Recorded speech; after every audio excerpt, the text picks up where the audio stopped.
known Jack for a few years. I brought Tubes along, hung out with him there. Then he said, "Oh, why don't you come on sometimes?" I came on the podcast. Uh, People seem to like it. Then I think I came on a couple of other times, like Christmas specials or stuff. And then um, Jack asked me to host a thing with him called Happy Half Hour, which is like a small spin-off version of Happy Hour. We discussed a little thing, half-hour episodes where we discussed. I think it would be like marriage or a different topic each week, essentially. So sort of educating Jackson, and then he signed the Spotify deal, and that meant that half hour didn't really fit into the structure. So he said just come on the main shows. So I just kind of just stuck around and haven't left.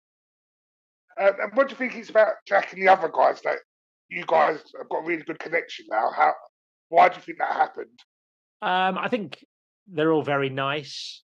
They're genuinely. Except Stephen Moore. No, except Stevie. Stevie's obviously an asshole. I mean, they're all. In all seriousness, they're all lovely. They all have a lot, and you can see that in the way when we did our Happy Hour tour. The amount of time everyone had for the people who came along, sort of thing, is lovely. I think we're very funny. I think Jack in particular is obviously very sharp as well. So I think it's people with similar values, similar outlooks, and who don't take themselves too seriously. I think because a lot of people, I think, in YouTube do take themselves quite seriously. So I think having that combination of things is good. Has there been any times that you've been sitting in the studio and recording and stuff where you think, hang on a second, this is a bit too.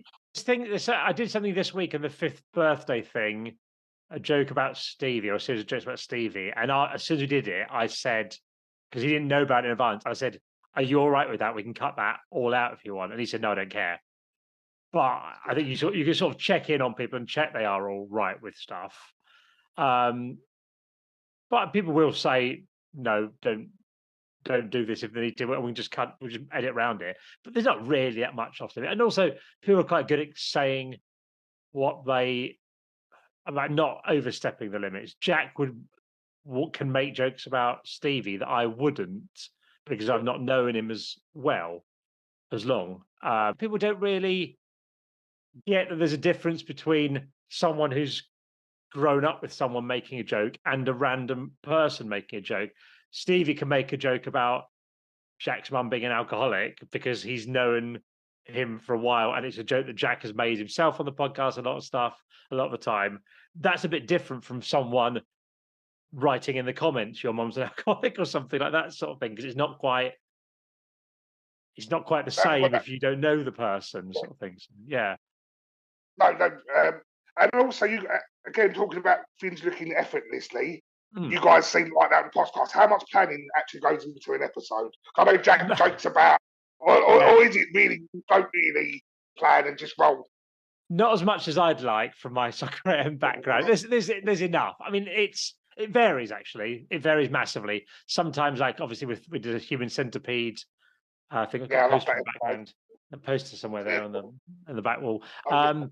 We did a human centipede thing where Jack had written a script. So obviously, that's a lot of work going into that. He's planned it all out. He's done a lot of work there at home. Sometimes it's literally just chatting about what we've done. So it varies a bit. There are times I'd probably personally, I've said to the lads a few times, why don't we meet up in Norwich once every couple of weeks and plan stuff? But it's not happened. But it's fine. It's just me being stuck in my soccer end ways. Back to the centipede episode. Did you guys generally not know the script on the day you were in the studio? And Jack was very much like, "Don't read ahead, don't read ahead, don't read ahead." So no, didn't know anything. How scary was that for you guys? Well, it's never as scary because you can always say no, cut that or something like that. But you are a bit like, "Oh God, what's this going to be?" Particularly when you're mentioning other people, jokes and stuff like that. Like it's like I don't like upsetting people, and not that there was anything in there that's upsetting. I think, oh God, what's he going to have written or something like that? Because old Jack was always having like beefs and arguments with people, whereas I'm more friendly than he used to be. But no, nothing bad. I think he did such a good job with it. It was so funny.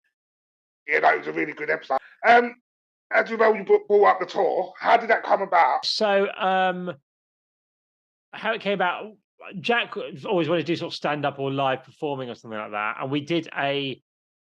we talked about it, but nothing really happened, and we did a one-off show to see whether we liked it in Norwich. And that went well, and everyone loved it. But the reality is, and I don't think anyone might be saying is, no one would have organised it apart from me. So I said to Jack, I said, I don't want to step on anyone's toes, but do you want me to just organise this? And he said yes. So I just went away. I went around and asked some friends who worked in comedy and entertainment. So I said, who are the best comedy promoters? Everyone kept saying this company, Phil McIntyre. I got some doing introduction, went for a meeting, and just sat in the guy's office and said, a guy called Paul was brilliant. He's like, they do promotion for Queen and Strictly Come Dancing and all sorts of stuff. And for some reason, us. And they said, and I just went in the office and said, look, we want to do a live tour. We don't know what's realistic. We don't know anything about it. Don't assume that we know anything. Tell me to get out if you want, but what do you think?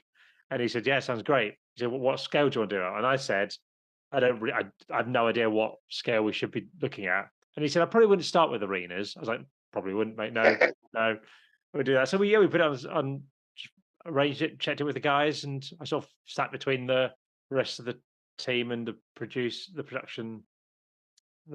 and sort of brought it together. Yeah. And was it a conscious decision to have it at such a low price point? Did you want? Yeah. Oh yeah. Yeah. Yeah. Oh yeah. Yeah. Yeah. But now we've money's coming. We regret. But no, it wasn't. No, it was 100% that sort of thing. We wanted to make it as affordable as possible. We were putting it on sale when the cost of living crisis was kicking off. Jack's been very outspoken about YouTubers ripping people off in the past. And so it was. And I've not seen any podcast tour. It was 1950 plus booking fee, so we didn't have any control over what booking fee the venues charge. But generally, you're probably going to pay like 22 quid or something for a ticket. Yeah. I've not seen anyone at that price point doing the sort of thing that we were doing, and the merch as well.